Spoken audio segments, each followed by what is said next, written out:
BFM Business, Intégral Placement, l'œil de la presse. On vous présente comme marché gagnant.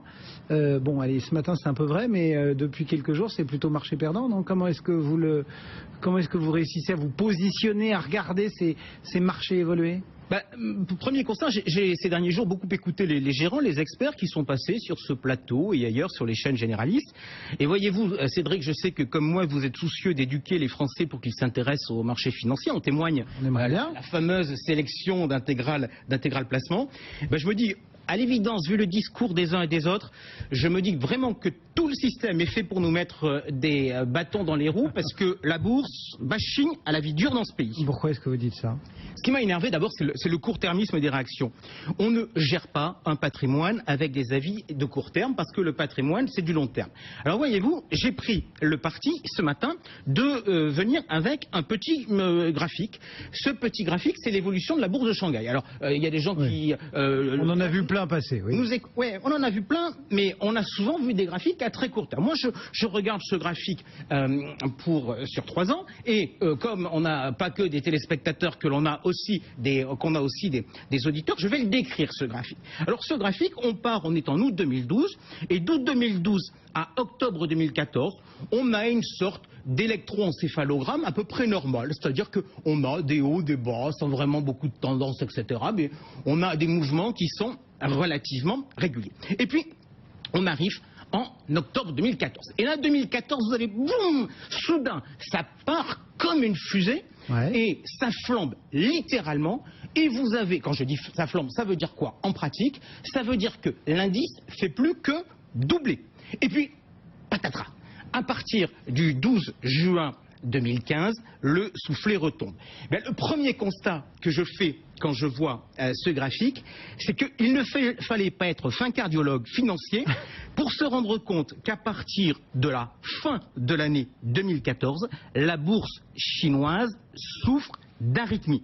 Et que abattre, quand le cœur il bat à 200 battements par minute, il ne peut pas supporter ça pendant trop longtemps. Donc, ce que déjà je vais commencer par regretter, c'est que la baisse des cours ces derniers jours, les médias en ont globalement beaucoup parlé, alors que sur le délire haussier précédent, là, il n'y avait personne. Ok, mais quand on regarde quand même la baisse, qui a quand même lieu, même si effectivement il faut la relativiser, comment est-ce qu'on l'appréhende, comment est-ce qu'on la caractérise, comment est-ce qu'on la juge? Alors justement, là-dessus, certains, et là encore on est toujours dans ce schéma de bourse bashing, certains dès lundi ont titré sur le thème de krach boursier sur les marchés mondiaux.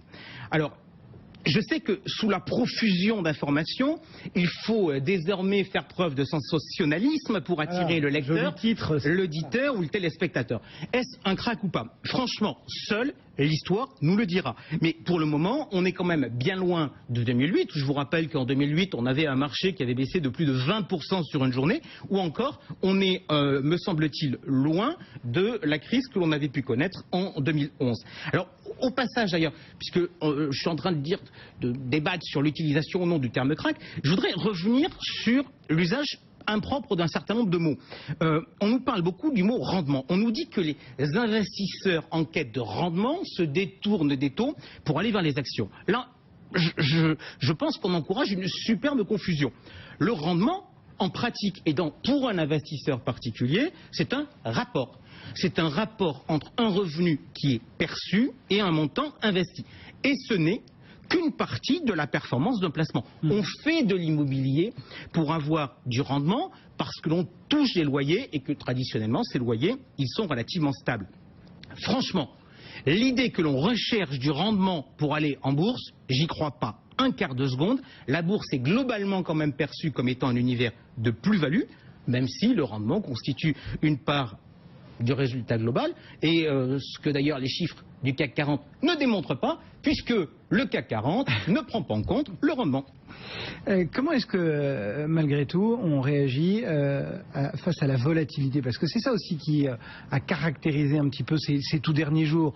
On s'est pris -5, on en a repris 4, et puis on en a perdu 2 pour en reprendre 2,7 à l'instant même. Alors, dans un environnement qui est mondialisé, qui croule sous les liquidités, dans un environnement caractérisé par des investisseurs moutonniers, en particulier avec tous ces investisseurs électroniques qui travaillent avec des algorithmes et qui balancent des ordres à la vitesse de la lumière, dans un environnement qui est marqué par beaucoup d'effets de levier. C'est ce qui a justifié la flambée de la bourse chinoise à partir de 2014. On rappelle que la plupart des petits porteurs chinois ont investi à crédit. Hein, voilà. Pour simplifier. On a encouragé l'investissement avec de l'argent qui n'existait pas. Et quand vous faites ça, mais c'est pareil, les bulles se créent par le crédit.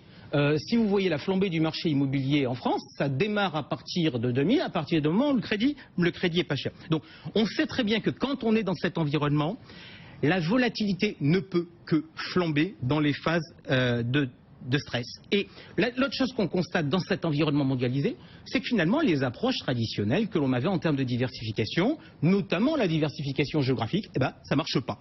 Alors la meilleure des solutions face à la volatilité, j'aurais tendance à dire que c'est de fermer les yeux. Autrement dit, les épargnants qui ont... On fait un choix à un moment et ensuite, on ne le regarde plus. Les épargnants qui ont aujourd'hui de l'épargne salariale, les épargnants qui ont des contrats d'assurance vie avec un relevé annuel, croyez-moi, aujourd'hui, ils sont beaucoup moins stressés que les particuliers qui ont le nez collé à la bourse. Donc, comme ils sont moins stressés, ils sont moins susceptibles de faire des bêtises. BFM Business, Intégral Placement, l'œil de la presse.